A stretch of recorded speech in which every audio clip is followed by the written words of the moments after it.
Minimum wage. My personal opinion on the thing. I've recently seen numerous statuses saying that minimum wage is going up to $10 an hour. That's fine and dandy.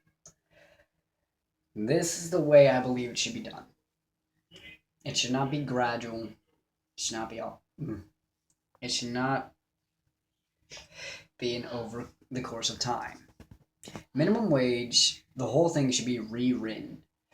In my personal opinion, this is just me. I'm just a dude on the internet. But minimum wage should be rephrased.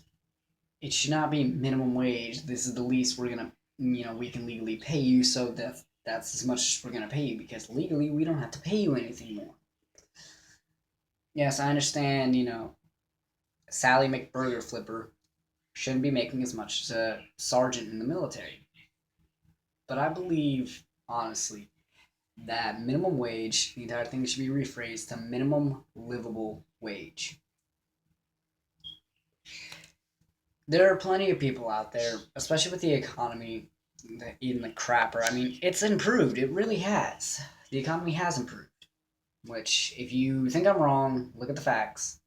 It honestly has. The unemployment rate has gone down, but there are still people who, during this great recession that we're in the midst still of, that lost their $30 an hour job. No, I'm just shooting a figure out there, y'all.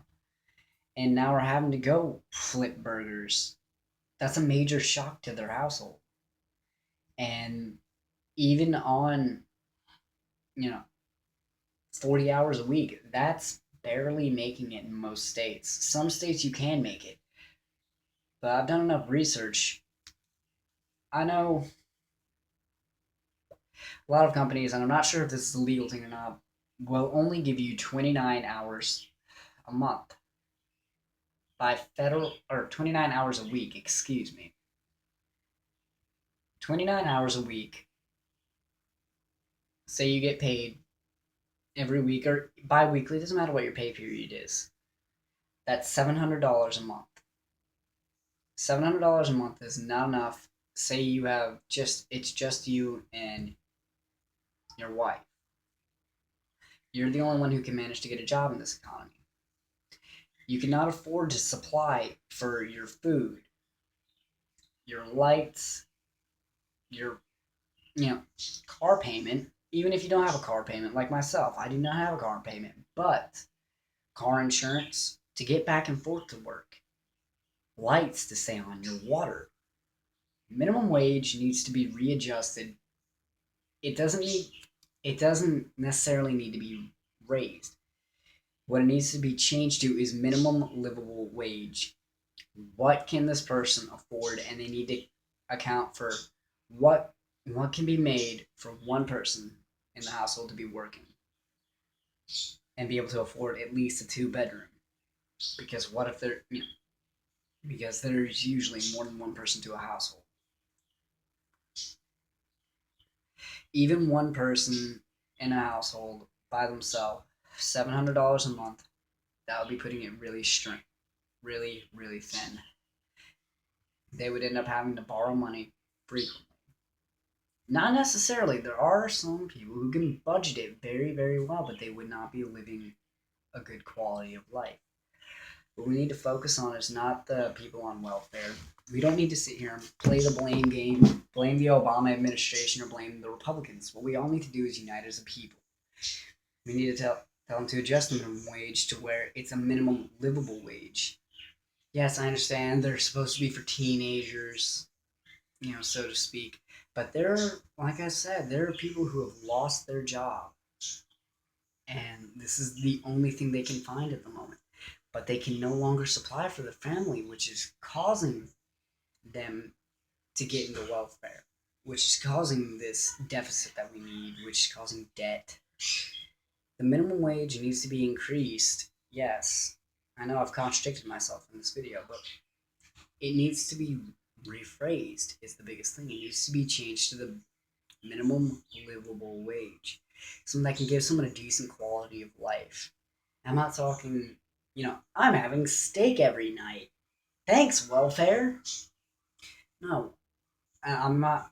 They don't need to be eating steak every night. No one needs to eat steak every night. If you want to and you make that much money, more power to you. But as myself, as a just looking at this from a logical standpoint, it needs to be changed to minimum livable wage. So they can provide for themselves, if not provide for them and their family.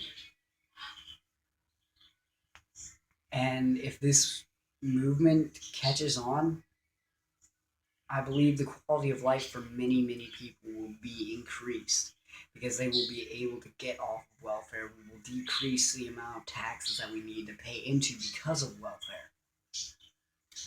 We need to stop and look at it.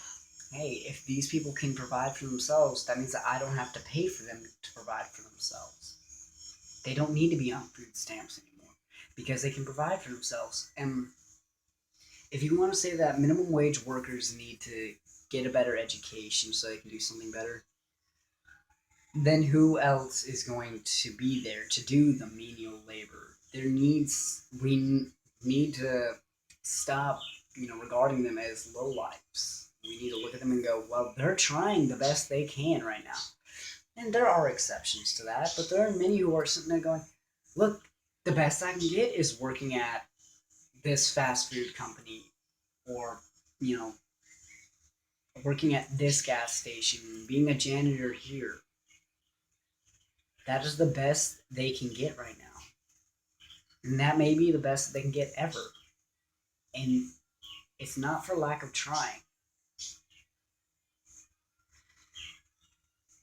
In most cases, there are people who sit there and do that just to move to welfare, but they wouldn't need to do it anymore if it was adjusted to minimum livable wage. And that's just my opinion on it.